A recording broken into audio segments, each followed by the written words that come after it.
नमस्कार और इस 3 मिनट की सिनेमैटिक डॉक्यूमेंट्री में आपका स्वागत है।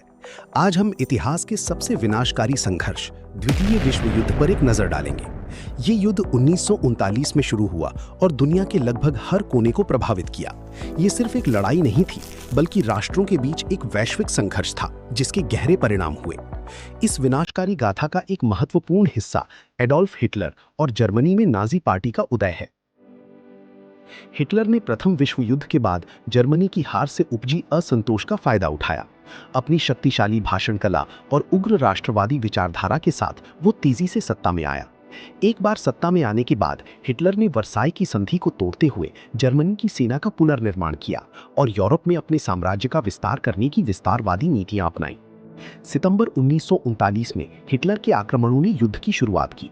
आइए देखें कि यूरोप में ये संघर्ष कैसे बढ़ा। जर्मनी द्वारा पोलैंड पर हमला द्वितीय विश्व युद्ध का तात्कालिक कारण बना। इसके जवाब में ब्रिटेन और फ्रांस ने जर्मनी के खिलाफ युद्ध की घोषणा कर दी। जर्मन सेना ने ब्लिट्जक्रीग या बिजली युद्ध की रणनीति का इस्तेमाल किया, जिसने यूरोप के बड़े हिस्से पर तेजी से कब्जा कर लिया, जिससे दुनिया हैरान रह गई। युद्ध कई मोर्चों पर लड़ा गया। कुछ निर्णायक लड़ाइयों ने युद्ध की दिशा तय की। ब्रिटेन ने बैटल ऑफ ब्रिटेन में बहादुरी से लड़ाई लड़ी। इस हवाई युद्ध में रॉयल एयरफोर्स ने जर्मनी के हमलों को विफल किया और हिटलर के ब्रिटेन पर आक्रमण के सपने को तोड़ दिया। पूर्वी मोर्चे पर जर्मनी ने ऑपरेशन बारबरोसा के तहत सोवियत संघ पर हमला किया। स्टालिनग्राद की भीषण लड़ाई युद्ध का एक महत्वपूर्ण मोड़ साबित हुई, जिसने जर्मन सेना को पीछे हटने पर मजबूर कर दिया। यूरोप के अलावा प्रशांत महासागर में भी एक बड़ा संघर्ष चल रहा था, जिसमें जापान मुख्य हमलावर था। जापान के विस्तारवादी इरादों को अमेरिका ने चुनौती दी। 1941 में पर्ल हार्बर पर जापान के अचानक हमले ने अमेरिका को युद्ध में प्रवेश करने के लिए मजबूर कर दिया। ये युद्ध सिर्फ टैंकों और विमानों का नहीं था, ये उन लोगों की कहानी थी जिन्होंने अविश्वसनीय भावनात्मक बलिदान दिए। सैनिकों और नागरिकों दोनों ने अपार कठिनाइयों का सामना किया।